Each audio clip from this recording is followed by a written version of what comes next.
Hello! Hi, Chloe. How are you? Hi, Ateh. I'm very well. I'm so excited to have you here.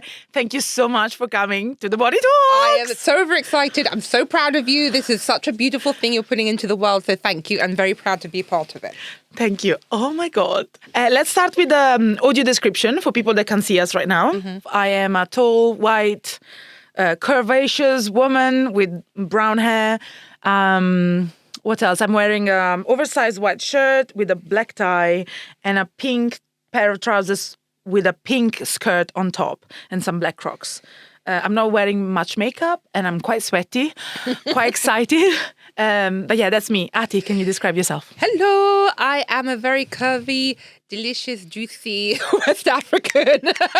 I'm half Trinidadian, half Nigerian black lady, and I am got some jewelry on, and I'm wearing an oversized white shirt like you. We look like we've been twinning today, which we have in the past.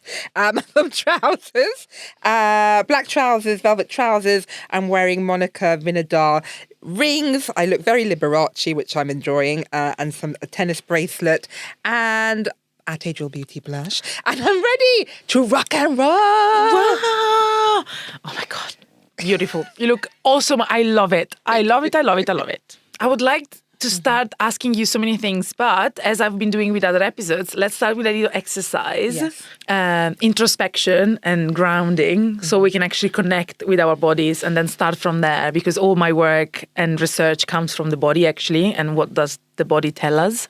And then we go into work, and how the two meet. How does that feel? I love that. Great. Okay, so I invite you to close your eyes. And we're going to do 3 breaths together. And I invite everyone that is listening to also take a second and breathe with us. So inhale for a count of 4. Pause for a count of 4. And release for 8.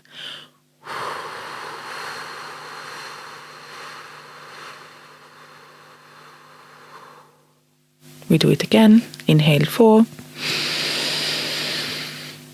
Pause and release.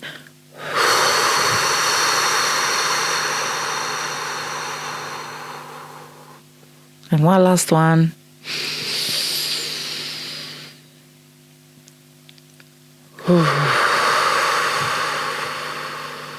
There we go. So with your eyes closed, I would like you to drop into your body and see what the different body parts tell you. And if there is a specific body part that has something to say right now. Yeah. Yes, my breasts, always my boobs. What do they have to say to you now? And have they been telling you things in the past as well? I've always felt very disconnected. They've always made me feel very unsafe. And I feel like apologizing to my body for many, many reasons. But it's time to come home. Yes. And I love and accept you. And I'm sorry. Oh, I'm sorry, Ateh's boobs. I'm sorry. You're fucking fabulous. You are absolutely fabulous. I'm sorry. Oh, well, we can open our eyes and actually use these as a starting point for our conversation. What about that? Yeah. What's your relationship with your boobs, with your body? And then we go into your work. I mean, I am West African. I have a very curvy, juicy body. From the age of 11, I kind of exploded into womanhood. I was like a little stick, and then suddenly, bam, I had this Jessica Rabbit body. And, you know, as I said, I attracted the male gaze from 11. God, men trying to grab me off the streets, touching me and just being really inappropriate. And I just always felt unsafe, and I didn't have the words, and I had a very chaotic, traumatic childhood. And it was just another bullshit thing to deal with. And very early, I noticed that the bigger I got, the less attention I got. And instead of being sort of Marilyn Monroe, Jessica Rabbit, sexy, curvy thing, the bigger I got, it became more matron, more kind of desexualized, and being bigger was a safe space, I think, if I'm going to be deeply honest. Wow. Like, fuck off. Wow. They're not hot anymore. They're just like matronly. And I hate that word. But do you know what I mean? Yeah, absolutely. Also because the beauty standard is like thin and blonde and like fragile, so the men can save you. Exactly. And I was never any of those things. And I think being a black woman with curvy boobs, I was always sexualized. I was always fetishized. And so I was somewhere for people to explode their kind of more unsavory, kinky, like I remember being 17 and I was wearing a t-shirt and jeans walking down Oxford Street and a white van pulled up to me and these two men said, "You fucking love it up here, you fucking slag." And I was like so astounded. What? Like, sorry? What? And it was just that really stuck with me and it really, they just the pun off, I don't even know how to describe it, but just the assumption of what and how degrading and all these things. And it was just wild. And I think it really did stump me for a long time. Yeah. And I mean, it's not a surprise. I married my first boyfriend. I was like, no, thank you. I unsubscribed to this bullshit. And yeah, I was always too scared to be myself it was scary. It was a scary place. Yeah. And my boobs were the front line of being scary. Yeah. First of all, I'm sorry to hear all these. It's so shit. But thank you so much for sharing with everyone who's listening, because it's good that people know what actually happens and happen to people. And I totally hear that. Like you kind of like found a safe space and a safe place and like clinged onto it and be like, that's me now. I don't have to worry about other people just ruining my peace. Peace. Yeah. Peace. We want peace. Yeah. But that's all going now. Like I'm getting a divorce. I'm accepting and loving and healing my body in so many different ways. Yeah. And I think I'm 46 now. Wow. And I think it's the first time I'm not frightened to be my most authentic self, which is very exciting. So it's like, oh shit, what a waste of, like, you know what? It's such a waste of time hiding or just having to, I've always bent myself to some kind of a beauty standard or some kind of a this. I've been in the beauty industry for over 20 years. I used to chemically straighten my hair. I only wore black. I tried to be chic or whatever that fucking meant. You know what I mean? I tried to fit in. And it's just so liberating to not give a shit and just be myself. 100%. And I was so like excited watching your stories recently on Instagram. Like the queen, like I'm going to teach my girls how to be a queen. I'm going to be myself unapologetically. Yeah. And I was like, yes, Ateh, yes. I was like, yeah. Like from the other side of the screen, I was like, yes. So liberate. And you know what? We both love dancing. Yes. And just, I always wanted to be a dancer when I was younger. I love ballet. And I was told that I'd never be professional because black bodies are not elegant. I mean, God, the crap they used to say. And I just stopped dancing. But I realized that dancing makes me so happy. And it's connecting to your body. And I think all negative relationships with your body start with disconnection. And I was so numb. My body was just a dumping ground. I would just eat sugar and just eat shit. And I found comfort in food and especially sugar. And I ate my feelings and all of that. Do you know what I mean? If you can relate, put your hands up. Put your hands up. And the minute you just release all that, toxic people go, toxic relationships go. And then you find yourself. And I gave myself type 2 diabetes. Like, you literally do harm to yourself. Yeah. I did that to myself. I take full responsibility for it. But it was from pain and it was from shame and it was from all these things that, you get sick because of these things. 100%. And the minute you say, fuck that, and you stop it, you start to heal. And with Ozempic. Details. Ozempic, training, dumping toxic people, the combination has changed my fucking life. You have the recipe here. I love. Yes. I was also told that I couldn't do ballet when I was like 8 or 9 because I was too fat. And disgusting. And then I stopped and then, it was so sad because I love to dance so much. Yeah. And then who says what? I know. It's shocking. I know. And what was even more shocking was like, yes, I agree with you. It's and someone, you can be abused, but the worst is when you give them consent. Yeah. To abuse you. Yeah, you give the consent, but also you don't know Better. otherwise Yeah. because you grow up in a fat-phobic society, and that's the rule, that's the norm. Yeah. That's how also my parents grew me up with, Yeah. unluckily. So, and they didn't know better, but They- now we do. yeah. So we, Did you have that as well? Yeah. yeah. Like, I just watched all the women in my life were always on a diet. The Cambridge diet, the cabbage diet, the this all diet, of them, the juice, the moon, the whatever. And I really rejected that because I just was like, God, I'm such a feminist. I was like, I would just listen to coffee mornings where they'd all sit around talking about they're scared their husband's going to run off as a secretary. They need to lose another 5 pounds. I was like, no, thank you. Yeah. Pass me more chocolate cake, bitches. Yeah. Like, no, I do think food was rebellion for me as well. Yeah, absolutely. No, but you say that, like, you probably don't know, but like last year I did this performance piece for a gallery, and the beginning of the research was like a huge wooden table, like from here to there. And I collected all the diets that my mom gave me and my grandma gave me when I was a kid, because that December I went home for Christmas and I started collecting and tidying up, and I could see like a book, a diet, a book, a diet. So I was like, let me collect them all and see what I grew up with, you know? You had so that. collect, and then the thing go higher, and then I had all the photos on the walls of really thin models, and then my ideal people, like when I was a kid, was like Disney Channel, like stars that were like thin, blonde, and all that, like really, and then collector, and I had a whole thing. So they gave me, like, there was this huge table in the gallery they used for something else, and I'm like, can I use it to actually display as the first bit of my thing? So I filled it from the beginning to the end with things. And like me writing down like, oh, I am 63 kilos, I need to lose weight, I'm fat.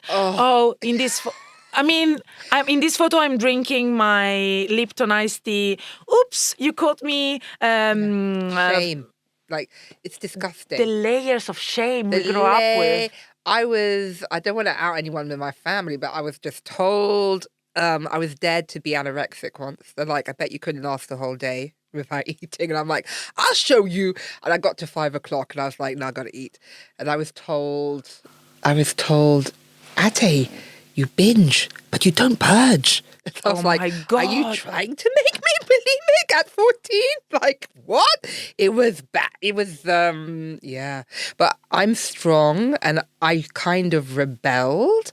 And I remember speaking to my therapist, who was like, your relationship with food and with everybody in your life has been a battle. It's never been neutral. Yeah. It's always been in opposition. So she was like, now you're in your 40s, what are your actual choices? It's not because you're rebelling against that. So pass me the chocolate cake. You're rebelling against, like, fuck you, I'm going to burn down the industry and I'm going to be diversity. Everything has been fire, fight. And for the first time, what do I want? What are my choices? What do I believe in? It's been very strangely liberating, but just to let the noise go. Let the noise go. But what you're saying, I feel you, because I grew up with that as well. Yeah, thank you. I'm glad we are on the same page. From your young self that wanted to be rebellious at this point, emotional eating, wanting to dance, but like needing to also prove something to the world, to a super successful entrepreneur, launching your own brand, being an advocate for diversity, being super successful journalist, multi-award winner. I mean, this is incredible. Like, I've been following your journey and I'm in awe of all your amazing work. How did that happen from the child that wanted to be herself to these and to now? Oh, well, thank you. That's so kind of you. I mean, I grew up in a very chaotic home, but also a very powerful home. Both my parents were very powerful people who told me I could be anything, I could do anything. Education, and my dad was a diplomat, and my mum's like this 80s rich bitch badass. She was very Dallas Dynasty, fur coats in Dorchester and dinners, and I grew up with power, so I'm really grateful for that. And I'd watch TV, I love movies, I love the arts, I'm a performer, and all the movies, everyone who looked like me was a slave or a maid.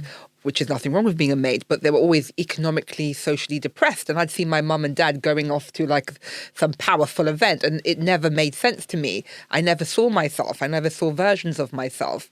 And I've got a big imagination and I love history.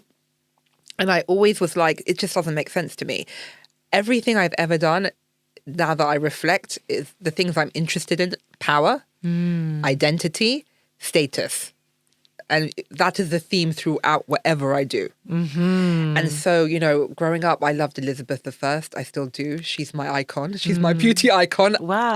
I know people, because she's so, I think she was like the first drag artist. Like all that display of power, the bigness, and she just had to make herself into something, an icon, to have control. She also had major daddy issues like me. I related. Relatable. She wasn't respected or appreciated or wanted.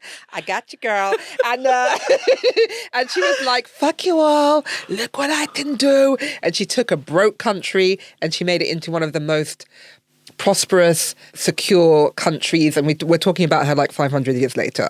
She was my icon, and she still is my icon, and probably why I wear crowns, to be honest. Yeah, because I crowned myself the way she did, and no one gave her power. She took power. So I was like, you know what? No one's going to give it to you. You take it.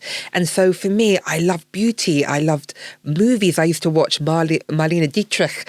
I used to watch like German 1930s movies. And it was just the glamour and the glitz and musicals. And like I would dance around my bedroom. And I also loved Gone with the Wind, which is controversial.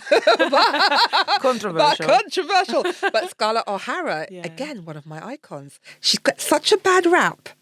She's such a... You know what? If that woman was allowed to be a CEO, do you think she'd be such a bitch? No, she wouldn't. She just did what she had to fucking do. True. And she took everyone with her. Did she dump her sisters? No, she didn't. Did she leave that woman when she was in labour? No, she didn't. And I was like, from someone in a very chaotic family, to see people who shouldn't succeed, who didn't have power, take power by any means necessary, that really inspired me. Yes. And how to be, sometimes you have to be a little bit covert. So I entered the beauty industry like 24 years ago, a very different landscape. I only wore black. I chemically straightened my hair. I always had a Chanel handbag. I always had to have displays of power. I fit in. And it was... You know, I love the beauty industry, but it was a very different landscape. When I started, you'd have a foundation launch with 6 colours, and everyone would be like, look how diverse we are, and the deepest colour would be Beyonce shade. Wow. And, you know, I just knew that was wrong, and I just was like, no, this isn't good enough. And so I was always fighting to talk about curls and coils. I was always fighting to talk about things that matter to me, and beauty is not superficial at all. It's all about power, identity, status. Yes. And it's about where are you in the pecking order? Do you deserve to be catered to? Do you deserve to feel empowered? Beauty is nothing to do with anyone else but yourself. Do you know what I mean? Yeah. And so for me, that was like, I'm very political. My dad was in the UN. No worries. It's just the middle one. My dad was in the UN. I mean, I love I could have been a politician. Yeah. I could have been a lawyer, but beauty was I wanted to choose to say my messaging. And maybe I'm not over yet. Maybe I'll go into politics. Maybe I'll do something else as well. But it's part of my journey. Yeah. And so for me, if I can be disruptive and get in your handbag and make you think, that is as powerful as anything else. Wow. So that's why I started my brand, Ateh Jewel Beauty. It's about catering for everyone feeling seen and celebrated. It's about colour. It's about expressing yourself and just being the most joyful version of yourself. And you are in control of whatever version that is. Wow. That's what it means to me. Wow. That's jaw-dropping. I had so many thoughts throughout. I was like, wow. Yeah. So beauty as power, beauty as politics, and beauty as like... It's so political. Who is anyone to tell me I cannot have the tools to express myself and be my own creator? That's what you're saying when you're not giving me colours. That is crazy. Yeah. But also the kind of like the white male heteronormative saying that like people that wear makeup are like vain and, you know, like that kind of... Stupid points of view on beauty that are like, I mean, you heard it here what beauty is. And if you decide to crown yourself, put something on that makes you feel amazing, that's your power. Like, embrace it. There has never been a time in history or a period in history or a people who have not expressed themselves through colour and beauty and adorning themselves, whether it's for war, for worship, for ritual. This is so important. It's who we are. It's how we express ourselves. And I think so many people have such a lack of respect for nature and the natural world. 100%. And the fact that we are nature, we are the natural world, we're a part of it. That's why people don't get it. Do you know what I mean? Yeah. And it's about, how many centuries have people tried to take women's power? So anything where you are empowering yourself has to be demeaned and belittled. 100%. It's ridiculous. And so it irritates me on so many levels. But beauty is about you. It's about your connection with yourself, with your spirit. I think half the problem, people don't really believe in the spirit. I know. They're like, they don't really believe in it. They don't really get it. So it's about your spirit. It's about that thing that makes you yourself, that your essence. And that's what, and I was just saying we're both witchy AF. We are. We would have been burnt. My lovely friend. We would have been burnt. We would have been burnt. Over 30, passionate about nature, having a sense of spirituality and passing on secret from woman to woman. Literally. My lovely friend Chase Pollen, who's beauty founder, she said, if you wouldn't have been burnt 100 years ago, you're doing something wrong. Yes! 100%. I love it. If you didn't do something that they would have burnt you in the 16th century, you need to get it together. So you want to be disruptive and you want to speak your mind, but also nature and ingredients and things which are healing. And, I want to say I'm a healer. I feel that I am a healer. I would have been the woman at the edge of the forest in a hut. Please come and have a chat to me and let me give you a tincture and let me give you a balm and then we have a little chat and off you go. That is who I think I would have been, but I just do it digitally. With power. You're doing it with power. But we do it on the Instagrams and we do it digitally. We heal.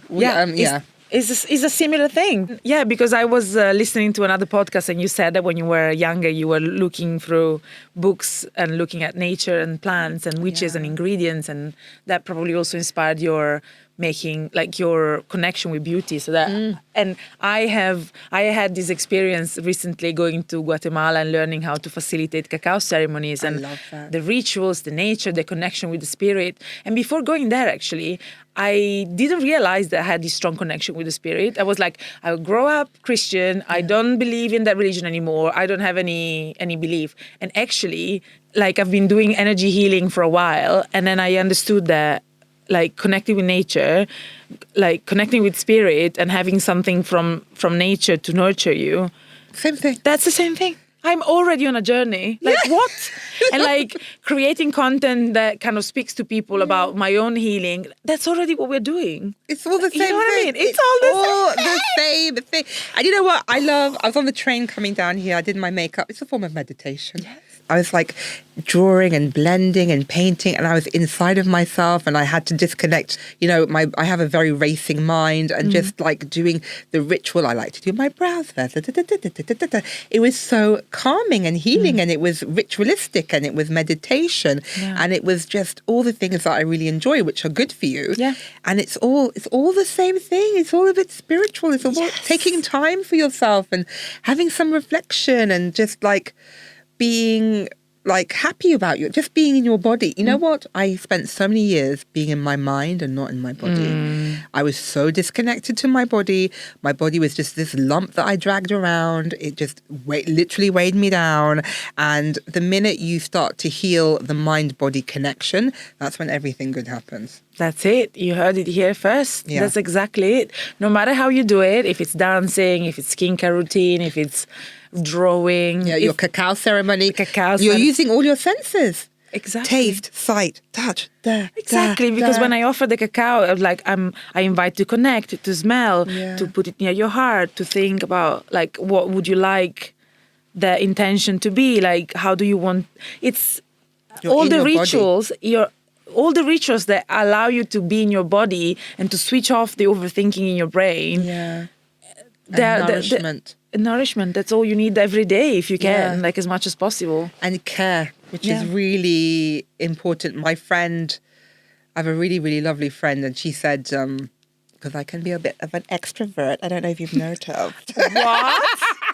No. I know. And she was saying to me, and I was like, she said, you don't need attention, you need care. And I think so many people want attention and they don't get care. And I think there is a big difference. Wow. She's very wise. And she blew my mind. And I was like, attention versus care. Know the difference. Do you know what I mean? Yes. Very, very interesting. Wow, that's a good one. It's not mine. I will give the credit to Laura. Laura, that's a Hinton. good one. Laura Hinton, who's my home girl. She's my ride or die. Laura Hinton, Yes. that's good. That's true, actually. Yeah. We try and crave attention and do all these things, but actually, what we crave is care. Is care. Wow. Woo! Yeah. So you are encouraging care Yes. through your brand and Yes. through all your work, all the work you do. How was it to build your own brand? Very challenging. I know. You know how it is. Very I know. challenging. It has been a journey. It took over 5 years to come to market. Ateh Jewel Beauty. But I have such a passion because it's bigger than, because it's so political. It's about, I realize that people need to, I had no one looking up. I had no one to look up to in my career. I was always looked up to myself in 5 years' time. I would be like, who am I going to be in 5 years' time, in 10 years' time? And I'd always set goals for myself and I'd chase that. And so I really just wanted a space where people could feel seen and celebrated. There were colours that pop on deeper skin, on your skin, on my skin. My tagline is everyone's invited to my beauty party. That everyone's invited to the beauty party. It shouldn't be, growing up I had such a beauty apartheid where it would be like, go to the back of the hall, maybe some fashion fair, there'd be a couple of brands which were made for deeper skin tones. And I really felt very segregated. I felt really, I wanted to look like Kate Moss and Naomi Campbell in the 90s. I grew up in the 90s and I wanted to wear whatever they were wearing. And thank God for MAC and Bobbi Brown, a couple of brands, but it was just not for you. The message I constantly got, not for you. You can't be glamorous. You can't be this. You can't be that. Not for you, not for you, not for you. And I wanted a brand and I wanted a space where I'm like, everything is for you. Come, enjoy, play, express yourself. So, it's very important. I launched in a very disruptive way with blush, because blush is my spiritual color, like my spiritual beauty product, because it's just joyful, it's happy. It's, a blush is all about mimicking blood in your body. It's when you're happy, the blood is rushing and it's vitality, it's literally life force. So blush is mimicking life force. That's what it is. Oh my God, I've never thought it that way. That's mind-blowing. It is. So blush is life force. So I'm like, have the life force. Like, give me the life force. So, Auntie Trini, who we both love very much. Hi, Auntie Trini. Hi, Auntie Trini, we love you. She's been such a mentor and she helped me in so many different ways. And she's a definition of sister, helping sisters and women supporting women in business. And, I've developed foundations, which I love, which aren't ashy on the skin, which are everything I wanted it to be. Also with skincare ingredients, things which heal. So many things I would look at and it'd be like Frankenstein's ingredients on the back. Do you know what I mean? It'd be like, okay, it's a good color match, but it's this. Okay, it's this. That. I wanted exactly what I wanted. Would suit my skin tone. Would really go to deeper shades. And my children are mixed heritage. I didn't want them to be traumatized the way I was, so I made colors in their exact shades. They're 13. I don't know if they appreciate it, but they will never be traumatized because they got their exact color match. Yes. And and all my South Asian friends, I grew up with Middle Eastern friends, and that gap in the market of being too pink or too this, but also with, I'm calling it skincare with color. It's about healing. Again, healing, your skin loves it. And in my blush, there's aloe vera, there's shea butter, there's squalene, there's things that are healing and good for you, as well as powerful pigments, which are screaming joy and play and colour. But it was really difficult. I went to all the same gatekeepers to get investment. And they're all the middle-aged old men were like, well, who's really going to run your business? It can't really be you. We'd feel more comfortable if there was a CFO. I was like, more comfortable if there was a CFO or a penis in the room? Let's be real, honey. And it was and you forget, because in the beauty industry, there's so many powerful women who are the bosses. And then you forget in the real world, it's like being in New York and then realizing you live in America. Do you know what I mean? It's like, Yeah. it's like, oh, damn, people are like this. Like, we're still having these conversations. And it was very disheartening. And I was offered millions, but like with, what is it, golden handcuffs? Yeah. They were like one guy at a condition. I needed written permission before I could do anything outside of my brand. What? In exchange for 2 million. So if I wanted to do this podcast, I'd have to ask a man's permission. If I wanted to be on TV, I'd have to ask his permission. And I'd be like, no, thank you. I'm not into business bondage kink. Thank you. Isn't that shocking? It really shocked me. And I spoke to a few people who said, oh, it's very common. Yeah, people ask you of this. So I was like, I'm not going to do that. I didn't come all this way to give you my freedom and give my power. So I partnered with Harrods, who were incredible. I said, listen, I'd love to do the foundation. I'm having trouble with investment. I have 2 angel investors who really believe in me, and they were incredible. What I can do, and I've always been a firm believer and focus, what can I do? What can I do? What can I do? Not what can't I do, what can I do? And I can launch with 3 blushes. And they're the kind of ABCs of blush. It's like an amazing plum. Love plum, an amazing pink, which I call What's Watermelon, after my favourite principal ballet dancer, Ed Watson, who was with the Royal Ballet, and I'm obsessed with him. Nice. And he knows it, and he was in the campaign because I stalked him and made friends. Yes. Thank you, That's how Ed. you do Love it. you. Hi, Ed. And then a beautiful coral, because I never wore coral before, because a lot of brands put white in it, which looked ashy and really weird. So I made my dream coral, and I named it after one of my children's godmothers and best friend, Ravinda. So it's called Radiant Rav after her because it looks great on her and me and you.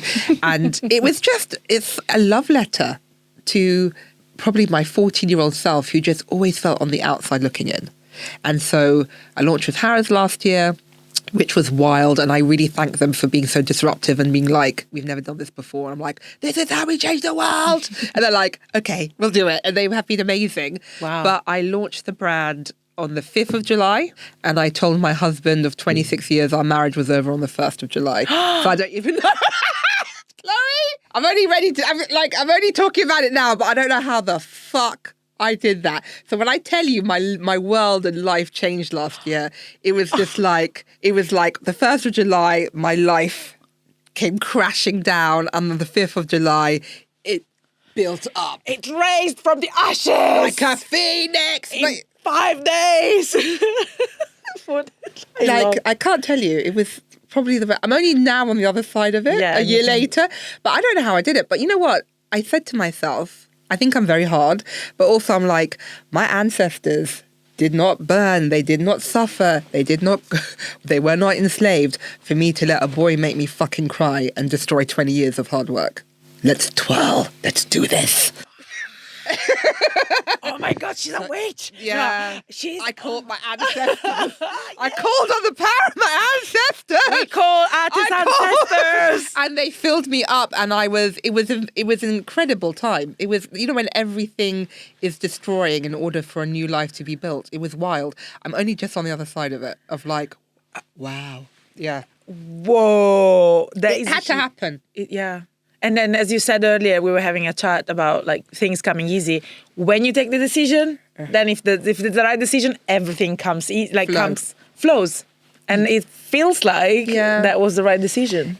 I was in flow state, and it was beautiful, and everyone has been so supportive, and we've won 4 awards now. Yes. In the first year, we've won 4 awards. We've had the makeup on the red carpet and celebrities and like Katie Jane Hughes and Daniel Martin and the Barbie director has worn my Watson Watermelon. Lovely Daniel Martin, love you. It's just so many happy flow miracles have happened because I've put that energy out there, and more beautiful things are going to happen. Yeah. And I want it to just be a beacon of goodness and to be of service. I also have an education foundation. I don't know if you know. Yes, I do. I wanted to ask you about that as well, but you are just going through all my questions. And I'm like, tick, tick. Yeah. Tell us about your daughter Ateh Foundation. So again, I just want to be the change. Yes. Education is everything. I'm half Nigerian. It's all about how many degrees you have. And so I started this education foundation to really help Black and mixed heritage students in higher education. Yep. So we're supporting students across lots of different disciplines at Oxford University. I've got a lawyer and a mathematician and so many different people. And also really proud to be supporting UAL, London College of Fashion, the cosmetic science degree there. I had such a nightmare formulating my products because all these sort of older gentlemen would be like, that's not how it's done, dear. That's not how we do it. And I'd be like, well, do it different because this is ashy. And then I've been doing it for 30 years. And I remember this guy, he gave me the gift of truth. He said, Ateh, for all the big brands, and you know who I'm talking about, the old school ones, he said, for 30 years, I was told for darker shades, make colours which I think look nice on the shelf. I said, excuse me? And he said, yes, I was told to make colours that I think look nice on the shelf. I said, thank you. Let's call him John. I said, thank you, John. It makes total sense. The muddy terracotta bullshit colours I grew up with, thinking, who the fuck looks like that? It's not because they were based on real people. It was because John thought they looked nice on the shelf. And that, if that's not political, I don't know what is. Walking into a beauty hall as a teenager and seeing reflections of yourself from this middle-aged man who does not look like you because he thinks that is a version of your skin that is appealing to him. And then it doesn't sell. And then the marketeers say there's no market for black makeup. There's like, black doesn't sell. It doesn't sell because John's made some shit colours for the past 30 years. And so it goes on and on and on. And it's like a bad photocopy. It's that basic.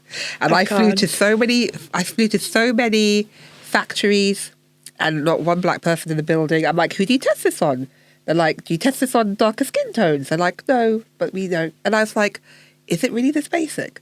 That there's no one cares enough. And That's crazy. It's crazy. So it is deeply political. It's about choice. It's about expressing yourself, and it's about changing the system from the gatekeepers. So I want to have investors who are more diverse, who understand different people's needs, and I want to have chemists who understand, and they're making products for themselves and their mums and their grandmas and their dads, and they were making products for so many different people. And I think I do want to change the world, and I think this is how we do it.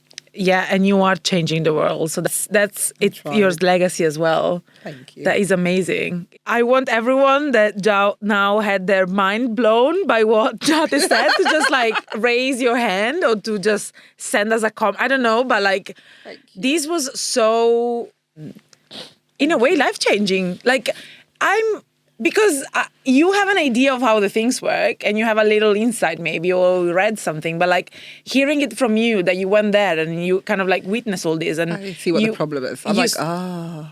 And then you actually made something to change it and are putting all your energy and power to change it. That's like so important. That is so like, yeah, you are the change that you want. Be the change you want to see. Exactly. That's the quote I love. You are the change. Be the change you want to see. It's not easy. And, you know, I'm in my 40s. I could have done this in my 20s. I've always wanted to have my own beauty brand, but it took until now. I think the world's also changed with the pandemic. Black Lives Matters. Yeah. I've changed. I've grown. I've exploded into my most authentic self. Like the pandemic, I stopped hiding because I thought we were going to die. I was like, yeah, you might as well. I might as well. Come on, let's whip out some pink. Like I remember doing like a TV debate, and I was in my pink crown and full pink, and someone said to me, "Are you sure you want to go and talk with like Piers Morgan about politics, dressed in head to toe?" Yes, I do. And where is the fucking meeting that says I can't be dressed in head to toe pink? Yeah. Why is a grey suit or a man in a grey suit the definition of power? What meeting was that where that was all signed off? Like, it's like, no. Like, I unsubscribe to this bullshit. And it's so, like, so many decisions we make are based on power and perceptions of power that we did not subscribe to. And I reject them fully. I can wear a velvet pink jumpsuit and talk about very important political things. What makes that not serious? Yeah, exactly. Like, and when you scratch the surface of that, it's like I can wear whatever color I want to talk about. Like, again, and I can be a black woman talking about these things. But you know, the rules are you can't be talking about this, dressed like that, doing that. So when you scratch the surface, it's all these unconscious bias and rules that we have to unlearn. It's very interesting. Yeah, crazy. And you need to unlearn, and then you also need to get your kids. And Oh my God, that's another level. I know you Jesus. have 2 young girls. Yes. And you also are trying to educate them in a way that is like Empowering and trying not to like have the voices of how we were brought up come exactly out. to break the stigma, break the Yeah. generational trauma. I know, and the shame, and it's not easy. It's not easy. Like I've got twin daughters. I love them both. They're amazing, formidable queens in the making. They are amazing people, and I really like and respect them. And one of my daughters has my body shape, where she has just exploded into this curvy, delicious body, and it's really difficult because still they have that noise of like, being told they're too big or too this, or like having the male gaze already, and me having to explain to them it's nothing. I said to my daughters, you should be able to live in a world where you can cartwheel down the street naked and no one mind their goddamn business, but we don't live in that world, honey. And the reality is you gotta, I said, you've gotta, I tried to explain it to her in a really non-toxic way, and it took a couple of goes. The first one I said to her, I said, listen, she's like a 30D and she's just turned 13. Okay. And my other daughter's like a 30B. Okay. But my 30D daughter, I said to her, listen, if you have your boobs all out, looking like a delicious snack, toxic. I know this is toxic, but like, listen. I said to her, what did I say to her? I said, listen, your body is writing checks you cannot cash. And she said to me, what's a check? And I was like, oh, I'm triggered. I know it was offensive. Everything I'm saying is offensive. I don't know how to talk to her without being offensive. Even calling her everything is offensive. Everything is all wrong. It's all wrong. And so I tried again. I said, okay, scrap everything I just said because it's offensive, toxic 20th century crap. I said, listen, when you go shopping down Oxford Street or Bond Street, you see a really beautiful thing in a window. Some people will walk past and go, that's very beautiful. Other people will take a van and smash the window in and grab it. And you do not have the defenses yet to defend yourself against ram raiders. And that is what I'm concerned about. I said, you can be assaulted wearing a sack. It's nothing to be, I said, all sexual assault is nothing to do with sex. It's power, it's a violation, it's theft, it's making you feel unsafe. But just be aware that there are ram raiders in this world. And you are something to be ram raided. And you need to be careful and aware of that. She understands. She got it. She got that one. She got that one. After I had to go through all the onions of my childhood trauma. But she got that, and it's true because I read this quote that all crime is theft. If you are raped, you are stealing your power over your body. You are stealing your sense of security and calm. If you steal all crime is theft. And so please be aware that there are people now who will want to steal from you in a way that as a child you don't think about. So that's what I said to her. Wow. It's true though, isn't it? That's very true, very powerful and very clear in a way, but more clear than the check. She's like, what's the check? I was like, oh, Jesus. You Generation Alpha. She's like, what are you talking about? It's Apple Pay, darling. Apple Pay, you're right. It was very funny. And she's like, Mom, what are you talking about? She goes, I thought you were into body positivity. I should be able to wear anything I want. I'm like, yes, you should be able to wear anything you want, but just be aware. It's hard. It's really hard. It's hard. How did you, cause especially with me, I remember being 13 and a man tried to grab me. Actually, he tried to pull me in his car. I was walking home from school in school uniform. I looked like a child, and he went, "Get in the fucking car!" Oh my God. And he tried to grab me in his car, and I'm like, I did defenses. I ran, and then he was chasing. He was speeding down this road. God. I crossed the road and went backwards so he couldn't follow me. I was troubled. I was like, I don't want this for my child. Yeah. And I'm 46 and I was talking to all my friends. We were talking about before consent and before we had these conversations, how many of us got in kind of sexual assault or date rape situations. That never happened to me, but I learned how to box. At 17, I went to do kickboxing. I learned how to box. And because of that, probably 2 or 3 instances I probably would have been raped. I was and it's what we were just saying, men are not brought up, they don't have these conversations about their bodies, about this or that. I wish they would have the conversations about consent and and sovereignty and all these things. But it's so much shame, and also it was your fault. Wow, you shouldn't have worn that top. You shouldn't have worn this. So it was very difficult. And as a mother, how do I unravel my shame and my upbringing and my indoctrination? How can I make my children be healthy and healed, but also know the way of the world? It's very, very complicated. But in talking to them, all your bias comes up. It's like, wow! Yep. Wow! But it's very confronting and healing. Yeah. Wow. So what advice would you say to other moms that want to actually help their daughters or their kids to actually be able to live in this world? Be honest. And you know what? As my children become teenagers, I am in a mentor role now. Yeah. I'm not like, eat your food. No. I'm not. That was very boring, to be honest with you. This I am finding much more interesting. I'm like, you know what, girls? Come buckle up. Come listen to mama. When I was 17 in the club on the podium. So I'll tell you a Let me story, tell you girl. some shit, girl. And they find it hilarious. I'm like, the one time my friend got roofied and we saw her carried out in the club, and I was like, put her down, motherfucker. I'm like, that is my style of parenting, Chloe, and I'm finding it very effective because they are like, oh. So I'm just being real with them and telling them real stories. I'm like, listen, this is what happened to me. This is what happened to my friend. This is the real life. Let me just tell you what I have learned on my journey. You are on your journey. Wow. Good luck. I don't know if that's good parenting or not, but that's what I'm trying. Yeah. It's oh my hilarious. God. It's hilarious. But they listen to stories rather than like, if you do this, I'm like, this is my experience. Yeah. Your experience will be different, but this is my experience.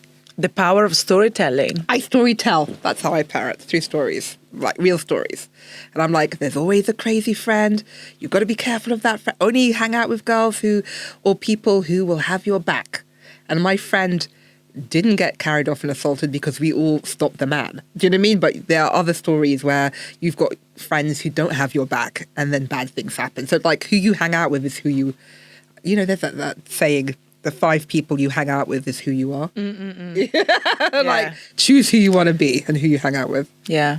Wow. The wisdom on this episode is through the roof. Through the roof. Or traumatizing my children. Sorry, everyone. I just liked her. I was like, my friend, she was like the wild one. I said, you've always got a crazy fucking wild friend, and you have to make a decision to stop seeing that person if you want to grow. Yeah. Everyone's got like a nutty friend. She's like, can you come and bail me out of jail? Like, chaos. Yeah. Yeah. I was always the sensible one. So I was like, choose your friends. Don't have chaotic people in your life. Did you ever have friends like that? I think I naturally kind of like distanced myself from a lot of people and then rebuilt my people around me slowly and carefully. Yeah, you curated your community. But it took a while. It took me You have to leave the country. leaving the country, starting everything from nothing. Yeah. And Well, it's also breaking out of the stereotypes of who people think you are. Yeah. They put their stories on you. Yeah. And you become reflections of what they want rather than who you are. 100%. And that's the trauma of going back home when you live somewhere else. You go back to your family and they see you with the same stories they've been seeing you forever. So you have to regress there and be treated in a way that now. So you need to stand up for yourself, but in the same way you kind of like. Grey rock. Have you heard of grey rock? No? This is a technique where you just let it slide off you. Yeah. So it's like, oh, do you remember when you were making funny stories about you? And you just go, that's not really who I am anymore, but okay.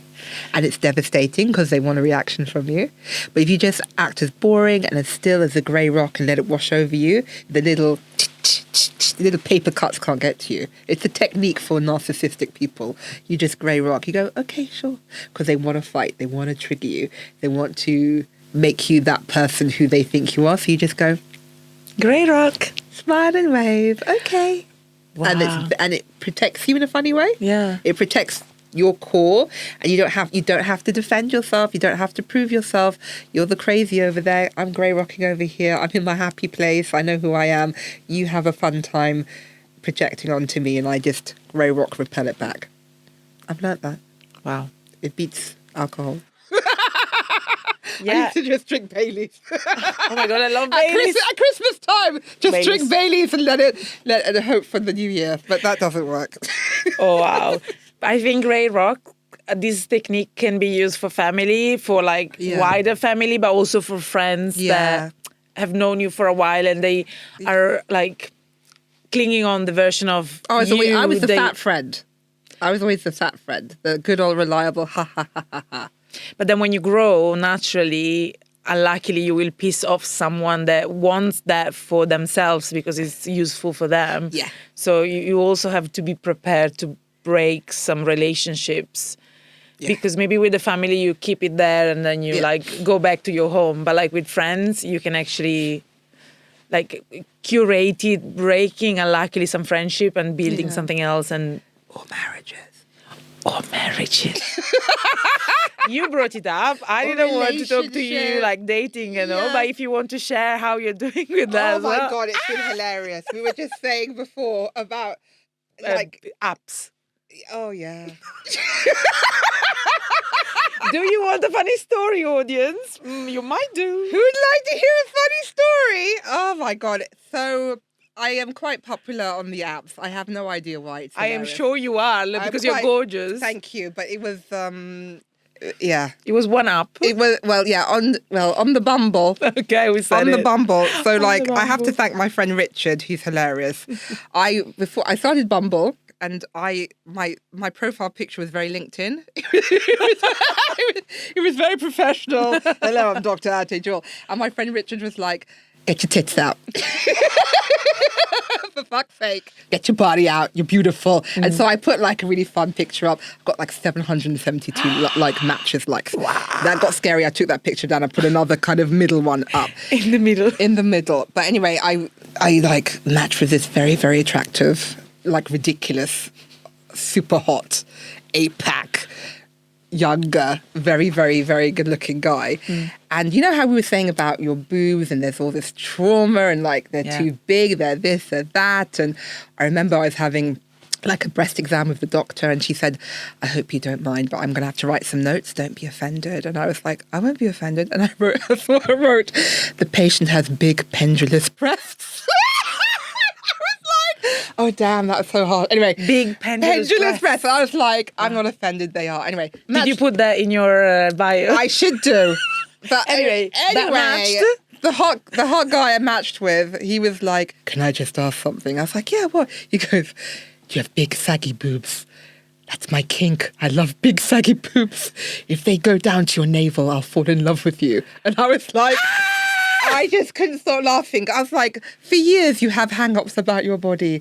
I was like, and I told my friends, there is, my mother used to say there's a lid for every pot. And I was like, buckle up, bitch, you're about to fall in love. Like, yeah, no, exactly. No, thank you. But you would fall in love with me because I have big pendulous boobs. And all the things that you drove yourself crazy with, all the things that you had a hang-up about, there is someone who thinks it is incredible about you. Exactly. Disturbing or not, I don't know. But they will think it's amazing. And you just have to be yourself, be happy with yourself. And your people come to you, not necessarily on Bumble, but your community, your people, whoever you are, whoever you want to be with, whatever, just do you. And you will find your freaky, fabulous people. Yes. Totally. Be yourself. It's difficult at the beginning because you are trying to stay comfortable. But once you... I think you're trying to stay in approval. Oh, yeah. That's what, for me, it was approval. You try and stay in approval, comfortable, safe. But when you find a way of actually validating yourself and allowing yourself to be yourself, that's when life starts. When the men who love the big saggy boobs come. I couldn't get over it. It was hilarious. When the sheep arrived. When they come. Oh, it was funny. I was like, it's hilarious. I was like, God bless you. Thank you. I needed that. Thank you. Yeah. We worry about a body part for so long, and maybe that's the way it's not perfect according to the beauty standards is actually what someone falls in love with you for. Who knows? It could be like a big nose. It could be like a, it could Just be anything. yourself and be comfortable with yourself, and then whatever is for you comes to you. Yeah. And just help, be kind, be helpful, be of service, and then the rest will come. It's gonna flow. It's gonna flow. It's gonna flow. Okay, I prepared 3 to finish up, to wrap it up, because the other questions were about your legacy, but you talked about everything already in a flow that is like overwhelmingly good. Oh, thank so I'm like, I'm just gonna put a couple, the lid on this pot.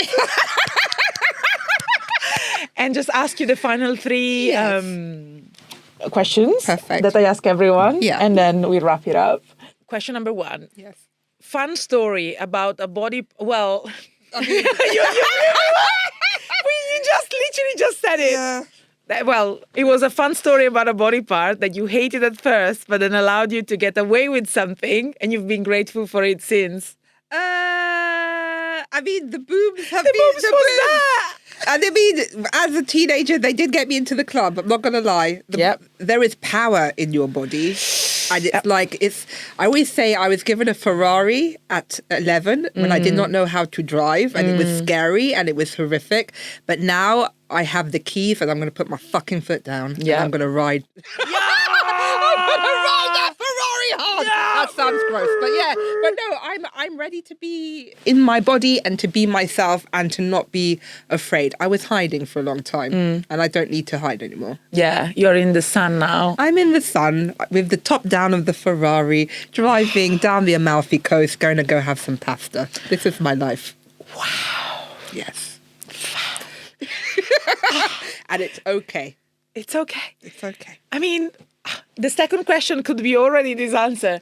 What's your favorite non-human thing you like interacting with your body? I was thinking the Ferrari could be the human thing that you interact with, but you can also give it an answer. First thing that comes to you. Oh, like cuddling my pet kitten.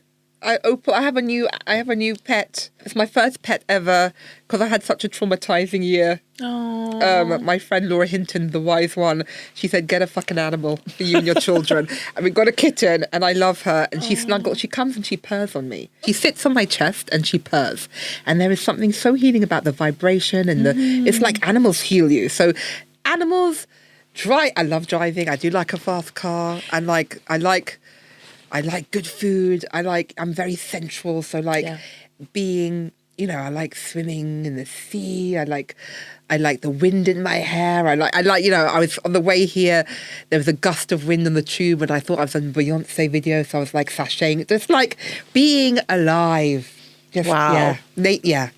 No, but the image of you on the car just driving through Italy, so beautiful. I know. That has to happen. That's going to happen. I'm going to make that happen in the next couple of months. Yeah, that'd be nice. I love Italy in autumn. It's beautiful. Yes, it is. And I know that you've been in Brescia. You know my hometown, Brescia. I love your hometown. I was there for the film festival. Yeah. I had a filming competition there years and years ago as a producer. And my ex-husband, who's a very talented director, had a short film there. And so, we had a good time in your town. Good time. Love it. Last quick fire question. Fun fact about yourself that nobody listening to this podcast should know. Oh, God, I can be a big perv. I don't know. I think I'm pervy. I think I'm super nerdy. I think I'm really... I have two sides to me. I have kind of my friend used to say, you have this kind of UN diplomat side and also this kind of dirty old man rubbing his knees come on, darling, come on, sweetheart. You know what I mean? And I have these two sides. And I think I'm letting them both fly at the moment, which is really fun. I don't know. There are many, I don't know. I have lots of different sides to me and I'm not frightened to integrate all of them. Yeah. Yeah. It's about the integration. It is about the integration. Yeah, it's much more fun. Yeah. Yeah.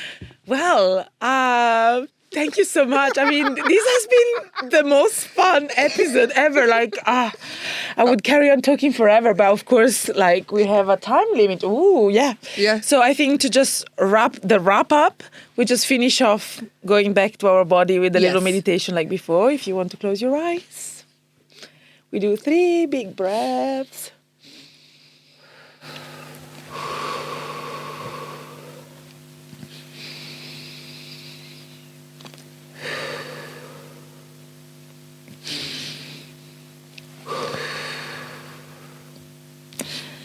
Right, I ask you to reconnect again with your body, with that body part. If there is anything else that wants to say something, but is there anything different you would say to the body part now after our conversation? I feel a bit teary, actually. I feel a bit emotional. I want to say I love you. I was ashamed of you and I was frightened of you, but I'm grateful. You are a part of me, part of my identity. You fed my babies. You are healthy, and I'm grateful for that. And I am thankful, and I will not let you down again. Oh. That's so funny. Thank you. It's beautiful. Thank you. Yeah. Yeah. So sad. It's true. And if your body could talk as a political strong message to the world, what is the one message you want people to just get? Be true to who you are. Forget all the negative noise of the past few thousand years telling you that you're not enough, you're not worthy, you're just a sexual beast, which is how I was brought up. And just be brave enough to be who you really are, whatever that is. That's what I'd say. Thank you, Ateh. Thank you, everybody, for listening. Big second pops.